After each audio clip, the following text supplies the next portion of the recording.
NASCAR is optimistic about the charter agreement, but are the teams? And tires win races, Cole. So we're going to talk about tires today as well. Coming up next.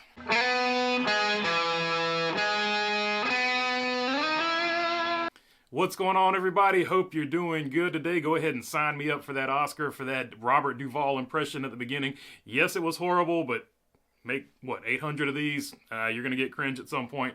So enjoy that cringe. All right, let's get into the first story from Tony Flores. NASCAR COO says sides are very close on charter agreement.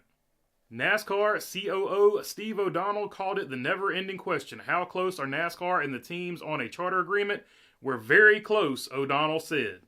Ultimately, when our owners look at where the sport's potential is in terms of all the new media partners, the balance that we do have with linear and now being able to go with the Amazons, TNT Sports, all the opportunities we have with content, I think they get it, O'Donnell said.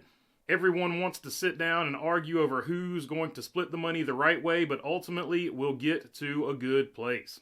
There's some things that'll challenge us a little bit and push us, but ownership that is maybe not traditional to the sport is good for us. We're going to have new personalities, new businesses that'll come into the sport. So I think at the end of the day, we've talked about everybody will be a little ticked off once we get to the deal, but that'll mean it's the right way to go.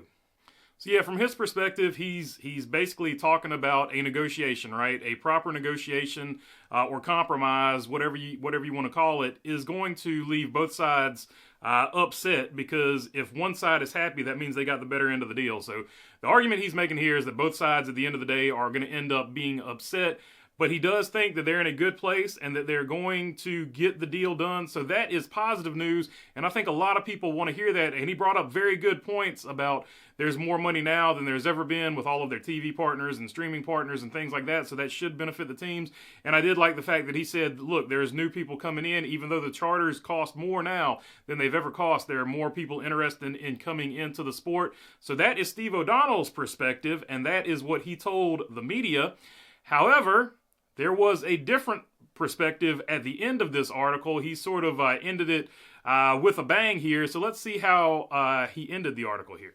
Three people familiar with the teams thinking all said they disagreed with O'Donnell's assessment of the deal being very close. One of the people noted that their meeting's coming up between NASCAR and the Race Team Alliance in the next couple of weeks, but there's still significant issues that are not yet resolved. So after that positive spin from Steve O'Donnell, they end the article with sort of a bang there, saying that, hey, the race teams are not of the same opinion that this is going well. There are still some significant issues, according to them. At least these three people would love to know who these three people are, but I guess you got to protect your sources in this case.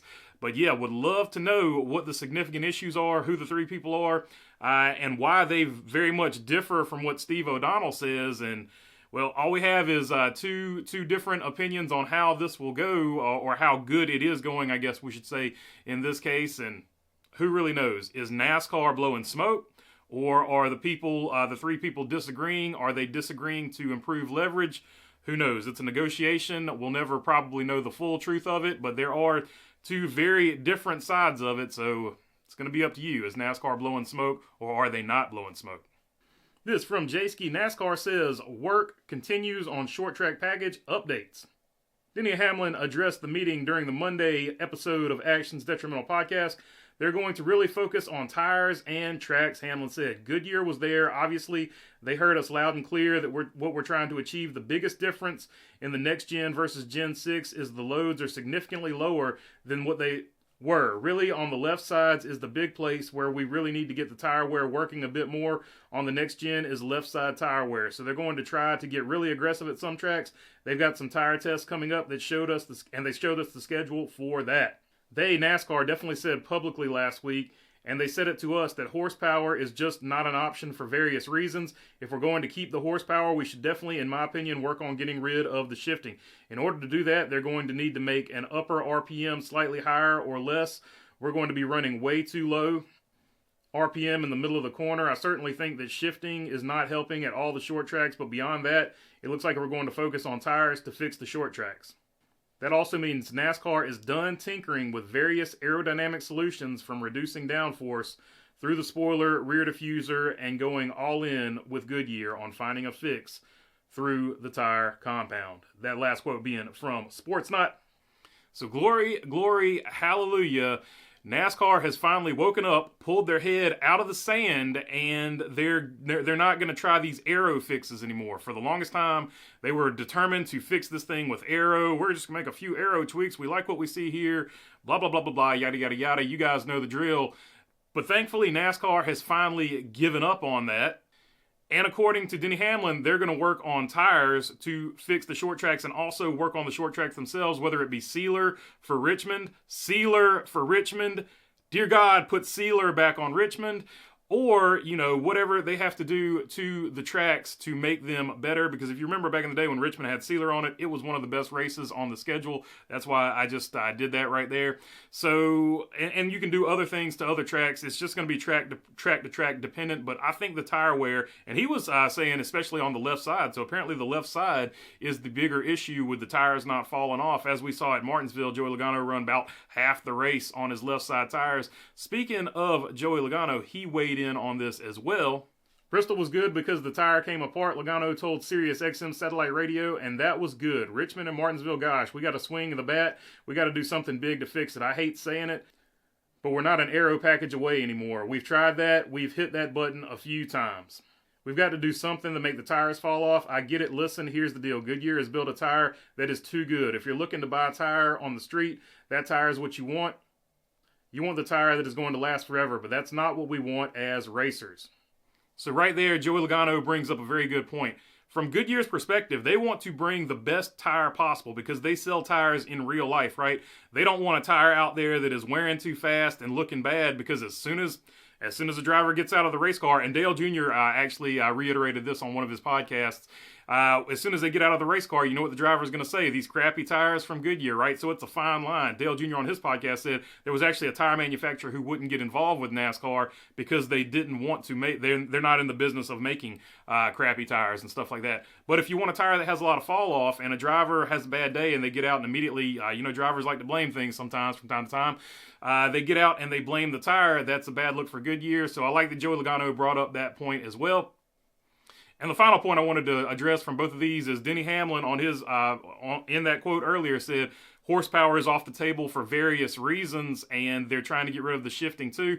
But it looks like horsepower is off the table, but I don't think the horsepower thing is going to be that big of a deal if they can figure out a proper amount of tire fall off, because the reason you want horsepower is to have tire fall off so that you can get the most out of the car. So I think that the other reason you would want horsepower is it makes it easier to pass, right? Because getting the power down, handling and setups and stuff like that. But if the tire falls off, you're going to get that same type of thing. So I don't think the horsepower is going to be as big a deal, but they are looking at some ways, in Denny Hamlin's opinion, to get rid of the shifting on short tracks, going to a higher RPM or something like that. So I do think that that is an interesting take on it as well, because I do agree with them that the shifting is taking away from the rolling the corners at the short tracks, basically, to sum it up.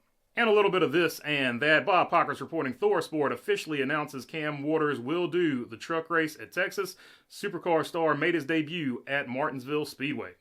Joseph Shrigley reporting on its website, 3 Chicana, says due to the political environment surrounding hemp-derived cannabinoids, the company will be only sponsoring Kyle Busch and RCR in one race this year, the season finale at Phoenix Raceway on November 10th. So get ready for the 3 Chi car in the championship race.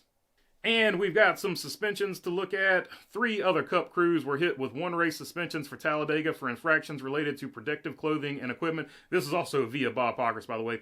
The number 17 RFK Racing tire carrier Zach Yeager for gloves. Joe Gibbs Racing tire carrier Jake Holmes for a helmet strap. Number 33 Richard Childress Racing Jackman. That was the Austin Hill entry in at Texas. Doug Warwick was missing a helmet, so they are each going to be missing some races. And not safety equipment related, but also RCR. NASCAR announced an indefinite suspension for Austin Dillon Jackman Nick Covey for violation of the substance abuse policy. RCR replaced Covey with Garrett Krall last week at Texas. Man, words are hard.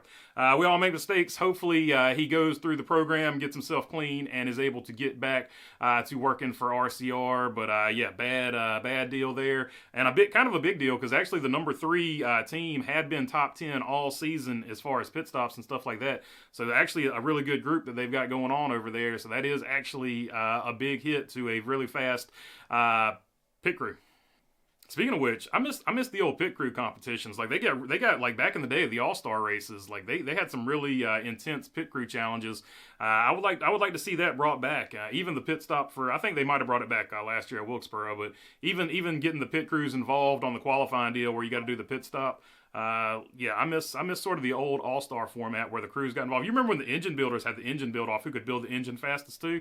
I think that would be cool to bring back to the All-Star deal. Anyway, that's the end of this one. That's all I got for you on this one. If you made it this far, I would love to have your subscription. If not, I'll just keep making these things. If you're already subscribed, you know I appreciate you all as well. If you got a question, comment, or anything like that, leave it down in the comment section. If you want to help out the channel, the link to the merch store is in the description. We've got hats, t-shirts, stickers, and probably something I'm forgetting. But yeah, other than that, thanks for your time. Peace.